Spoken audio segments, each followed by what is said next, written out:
Hello students, it's Anuradha ma'am here. Welcome to my YouTube channel. आज के video lecture में class 12 accountancy का एक मोस्ट इम्पॉर्टेंट टॉपिक डिस्कस करेंगे, interest on loan by partner to the firm. इसका मतलब क्या हुआ? देखो, जब पार्टनर फर्म को लोन देता है तो फर्म उस लोन के अमाउंट पर पार्टनर को ब्याज देती है, इंटरेस्ट देती है। ये जो इंटरेस्ट है ये फर्म की एक्सपेंस होती है, इस वजह से इसे हम प्रॉफिट एंड लॉस अकाउंट के डेबिट साइड दिखाते हैं। इंटरेस्ट ऑन लोन के अमाउंट को हम profit and loss appropriation account में नहीं दिखा सकते, क्योंकि ये चार्ज अगेंस्ट प्रॉफिट होता है। चार्ज अगेंस्ट प्रॉफिट का मतलब क्या हुआ कि चाहे फर्म को प्रॉफिट हो या फिर लॉस इनकर हो, फर्म को लोन के अमाउंट पर इंटरेस्ट पार्टनर को देना पड़ेगा। अब देखो, जो इंटरेस्ट का रेट होता है ये पार्टनरशिप डीड में पहले से ही लिखा होता है, लेकिन कई बार क्या होता है कि पार्टनरशिप डीड साइलेंट होती है, मतलब इंटरेस्ट रेट पार्टनरशिप डीड में लिखा हुआ नहीं होता है। तो देखो, यहाँ पर पार्टनरशिप एक्ट 1932 अप्लाई होता है, जिसके अकॉर्डिंग पार्टनर को 6% पर एनम के हिसाब से इंटरेस्ट दिया जाएगा लोन की अमाउंट पर। जैसे देखो, अगर एक पार्टनर ने फर्म को 50,000 रुपए का लोन दिया है पूरे साल के लिए, और कोई भी रेट मेंशन नहीं किया गया है पार्टनरशिप डीड में, तो यहाँ पर 6% पर एनम के हिसाब से पार्टनर को इंटरेस्ट ऑन लोन दिया जाएगा। जैसे 50,000 के ऊपर 6%, तो यहाँ 3,000 रुपए पार्टनर को साल के दिए जाए। समझ आया? तो ये चीज आप ध्यान रखना, अगर क्वेश्चन में इंटरेस्ट रेट स्पेसिफाइड नहीं है, पार्टनरशिप डीड साइलेंट है रेट के बारे में कि क्या रेट दिया जाएगा लोन के अमाउंट पर, तो आपको 6% पर एनम के हिसाब से इंटरेस्ट देना होगा लोन की अमाउंट पर। टाइम पीरियड भी आपको कैलकुलेट करना होगा। कई बार 1 साल के लिए पार्टनर लोन देता है, कई बार कुछ कम पीरियड के लिए लोन देता है, जैसे 6 महीने हो गए, 4 महीने हो गए।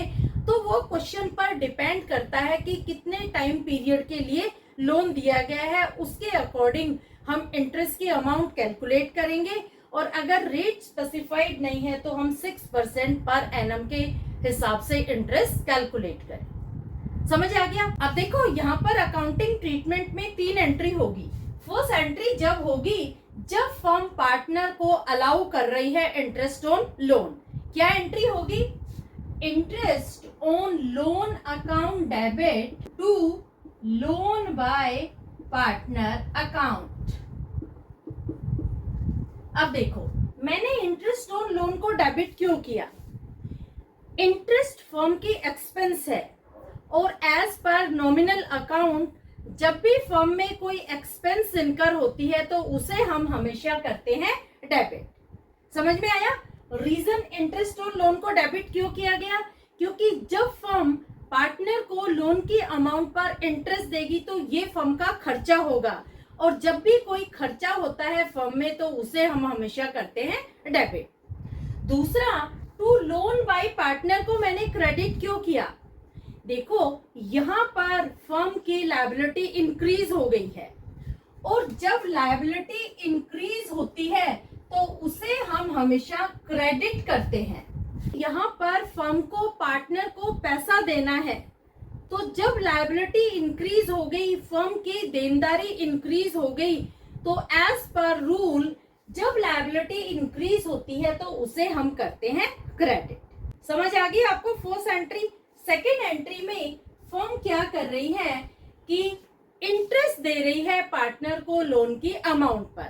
तो देखो, जो ये लायबिलिटी इंक्रीज हुई थी, नेक्स्ट एंट्री में ये लायबिलिटी हो जाएगी डिक्रीज, क्योंकि फर्म की जो देनदारी है वो हो रही है कम। तो जो हमने लोन बाय पार्टनर अकाउंट को क्रेडिट किया था उसे हम कर देंगे डेबिट। तो हम लिखेंगे loan by partner account debit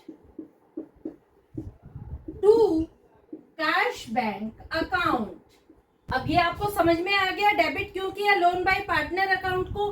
क्योंकि फर्म की देनदारी कम हो गई है, फर्म की जो लायबिलिटी है वो डिक्रीज हो गई है।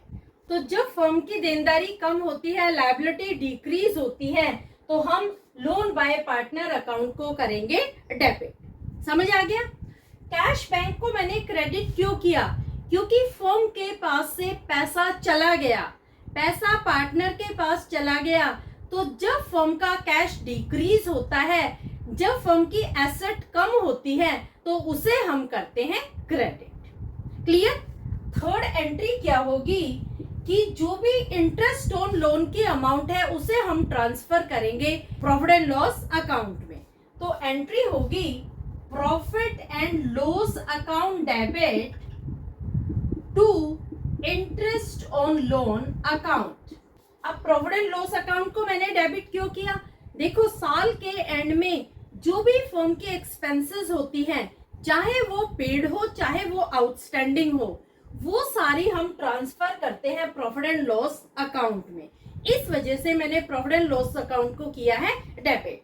दूसरा, इंटरेस्ट ऑन लोन को मैंने क्रेडिट किया है क्योंकि अब हम इंटरेस्ट ऑन लोन अकाउंट को कर रहे हैं क्लोज। तो जब इंटरेस्ट ऑन लोन को आप क्लोज करेंगे तो इंटरेस्ट ऑन लोन को करेंगे क्रेडिट। तो होपफुली आपको समझ में आ गई होंगी ये तीनों एंट्री कि क्या अकाउंटिंग ट्रीटमेंट होता है जब पार्टनर फर्म को लोन देते हैं।